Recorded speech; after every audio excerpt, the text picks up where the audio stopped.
basically he's been gaslighting the city of Oakland and blaming the city of Oakland for the A's stadium problems is misinformed at best and an outright lie at worst. And there is no doubt in my mind that an outright lie at worst is absolutely a place where Rob Manfred is comfortable operating from. An outright lie to get him through his job in a smoother capacity is exactly what Rob is looking for. This man has erred about as much as a major commissioner could ever err. He has disrespected the sport, the elements of cheating attached to the Houston Astros, the way that he went about adjudicating that, the way that he gave everyone involved basically a free pass to tell the truth that was a truth we knew before he even went and found the truth. I mean, it was a massive scandal that he tried to make disappear with no penalty, no cause. And it was in that moment you knew that this was a commissioner who didn't ever really have the game of baseball anywhere around his heart. The business of baseball, like the Great Wall of China, surrounds his heart. But that's it. All he cares about is the business of baseball. The game itself, he obviously doesn't care. I could be a better commissioner of baseball by just two actions. Watch this. We're returning all baseball games to the normal rules of extra innings. We're getting rid of this ghost runner on second. Now the games are coming in under 3 hours routinely. Ta-da! I'm already a better commissioner than Rob Manfred. Watch this. I'm going to get even better. My second initiative. Next year and from now on, players will wear their team's uniforms in the All-Star game, not an All-Star game uniform.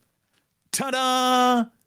I've just done a better job as commissioner of Major League Baseball in 2 sentences than Rob Manfred has done in however long he's been the commissioner of Major League Baseball. I'm already better at it than he is. Good Lord. There's very few things that we all agree upon when it comes to anything these days.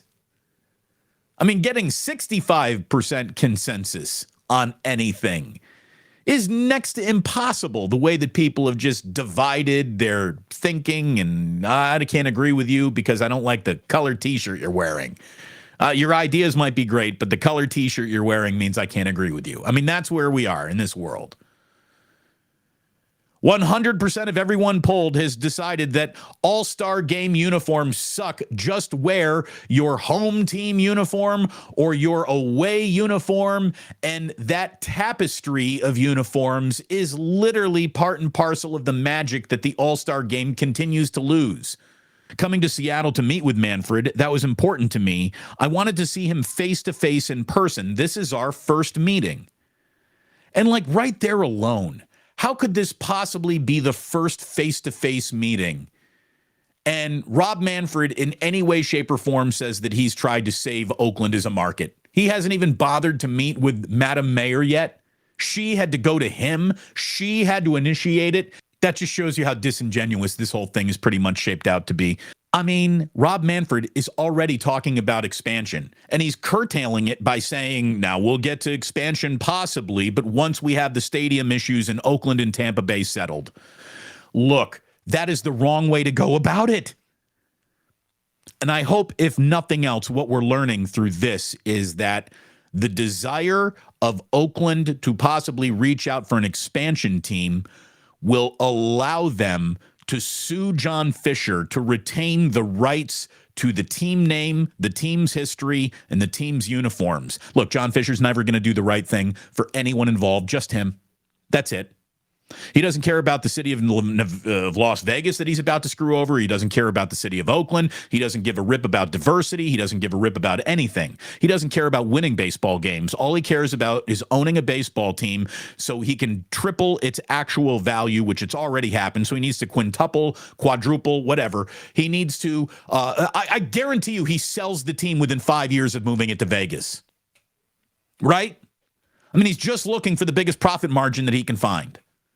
That's Obviously, when there were investments into players and teams, we did see many fans populate the stadium. It's a two-way street. You can't divest from a team to make them one of the worst teams in the league. The fans know it, the owners know it, everyone knows it, and then be expecting a strong fan base as well. You can't have your cake and eat it too.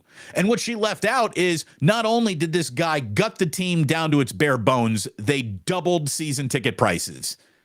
They begged their fans to not come in the most easy to see way possible in the world. There's no room for interpretation as to what the goal of John Fisher was. John Fisher's goal was to scuttle interest in his team and take the most diehard fan and on them so unbelievably hard they had no recourse left but to just decide, I'm not going to that anymore. Keeping Major League Baseball and the A's in Oakland and rooted in Oakland, that's how you diversify your fan base. Oakland is one of the most diverse cities in the whole nation. The weather, the fan base, the diversity, and obviously we're not talking just about a stadium, but it was upon their request, real estate too, residential, commercial, whereas in Vegas you only have 9 acres of a supposed stadium and close to 100-degree weather. There's bad faith negotiation going on, and I don't believe that bad faith was on Oakland's part. Oakland was trying to go through a very complex and difficult negotiation with an owner who never showed up to actually meet, with a commissioner who has never met the mayor of Oakland until she basically cornered him in Seattle on Sunday. There's no good faith element to be found in the A's, John Fisher, Major League Baseball, the commissioner, anywhere.